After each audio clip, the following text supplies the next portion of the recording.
say like every day is like a science fair project for me because I get to help build stuff that will actually go into production either in the short term or in some cases medium term, or they prototype it, they run it, and they try it, and then they iterate on it. That is the man who likes to say that he has the most fun job at Salesforce. It's Charlie Isaacs, and his official title is VP and CTO of Customer Connections. My name is Joshua Birk. I'm a developer evangelist here at Salesforce, and on the Salesforce Developer Podcast, you will hear stories and insights from developers for developers. I sat down with Charlie to talk about his experiences when it comes to prototyping new features, working with customers, and demonstrating Salesforce IoT.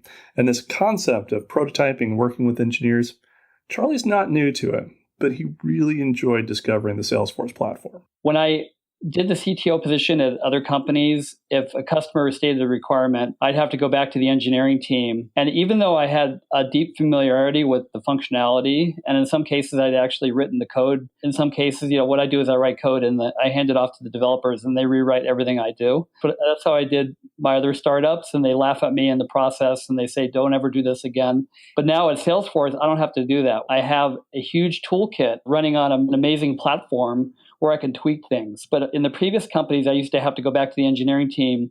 And since it was predominantly, there was a company that I was one of the original, one of the co-founders for. It was like Service Cloud in the cloud. It was customer service in the cloud.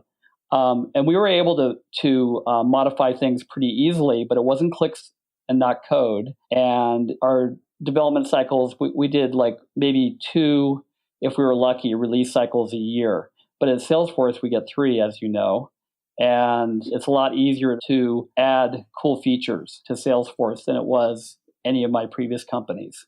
And this love for the way that Salesforce engineers, the way we develop new features, the way that we have an emphasis on declarative features that are easy to use, it's no joke with Charlie. And I think it shows because every time I've seen the man demonstrate anything, he's got a smile on his face. The developers who have built our Salesforce platform, who have built all of our clouds that run on Salesforce, they know that any decent functionality in an application that our customers would use would have to be enabled for clicks and not code.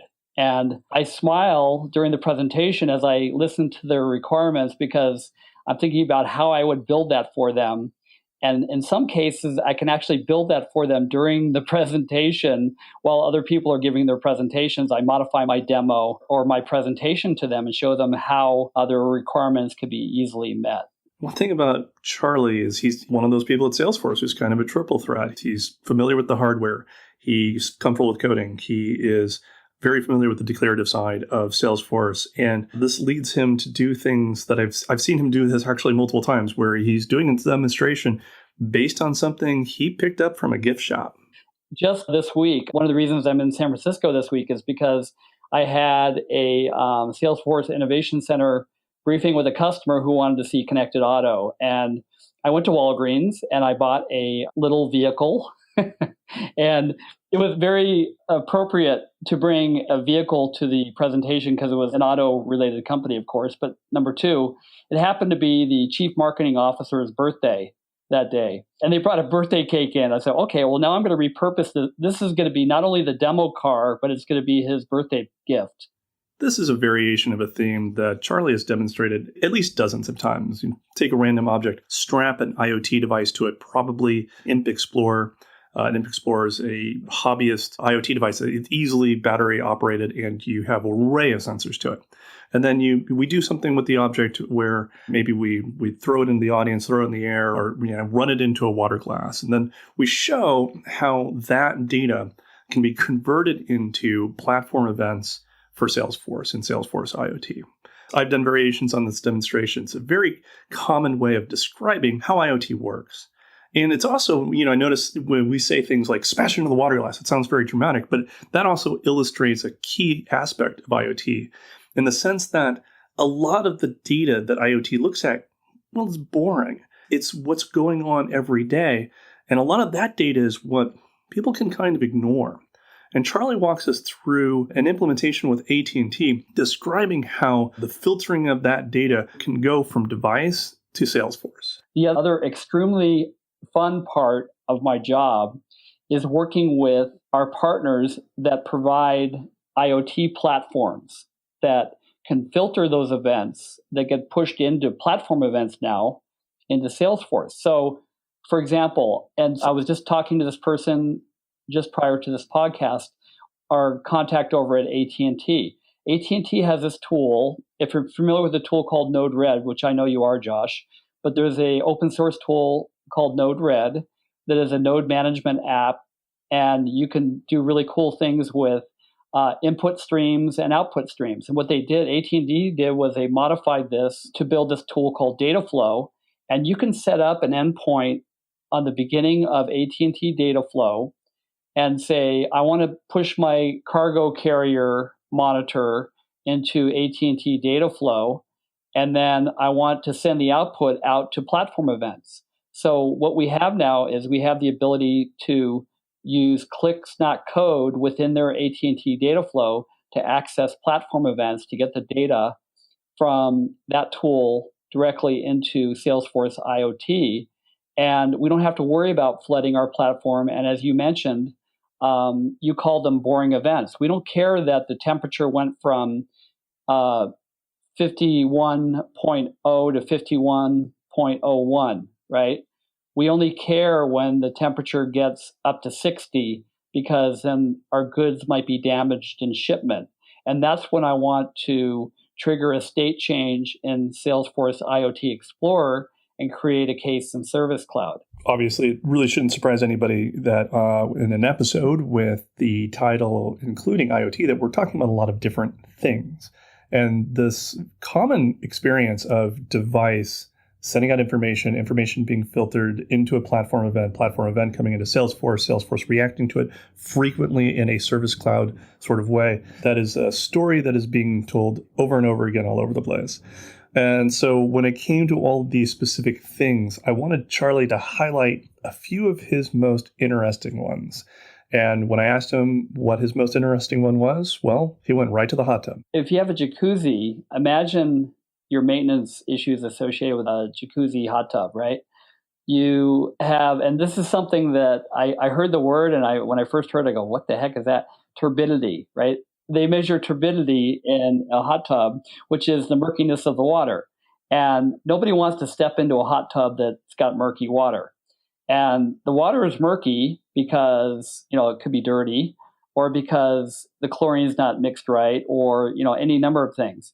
So why not have sensors in a hot tub that help you maintain your hot tub, but at the same time drive revenue and ROI for a company like Jacuzzi? And so the use case there was, okay, not only make sure that the customer didn't enter the hot tub if it's either too hot or too cold. That's a no-brainer. But why not check the turbidity level of the hot tub and notify the customer that they're going to have an unpleasant customer experience, which is what Salesforce IoT is really about. We focus on the customer experience side of this. As you mentioned, we don't worry about fluctuations in the jacuzzi temperature.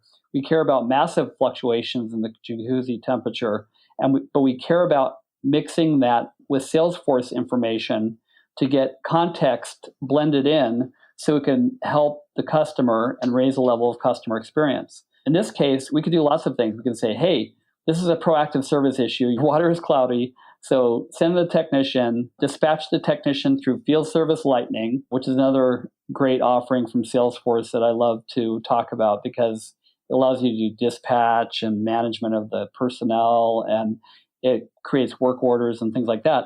But you can not only do that, but you can also, why not make money, doing upsells? So provide chlorine tablets to the customer. Make a recommendation that the customer should buy a new filter because it's been a year and your water is consistently cloudy. So you should get a new filter, replace your filter. And by the way, here's a coupon, right? Let's do a marketing campaign. Let's send this over to Marketing Cloud.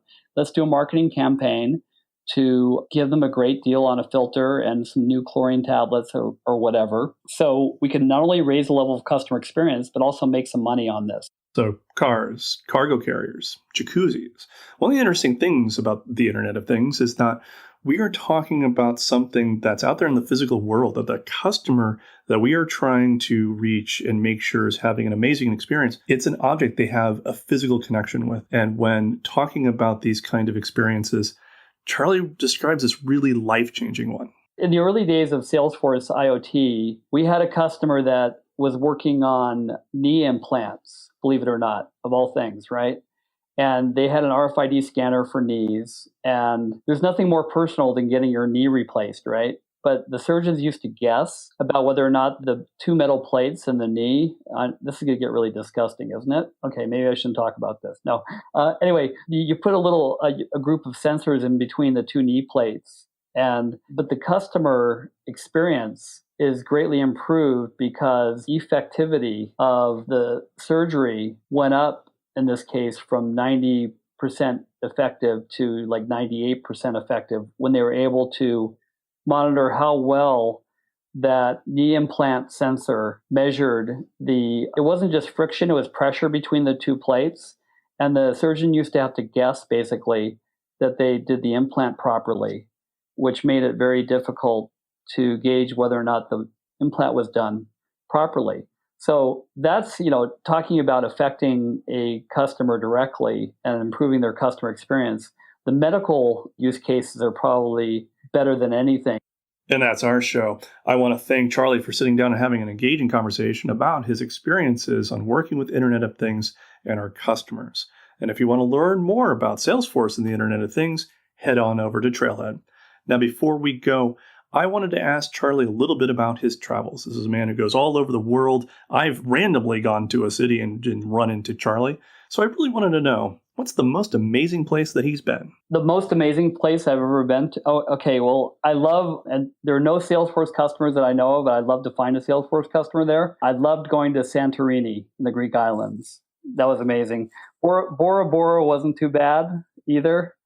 But my third answer to that question would be anywhere where there is Salesforce Ohana. I love going there. That's my favorite place.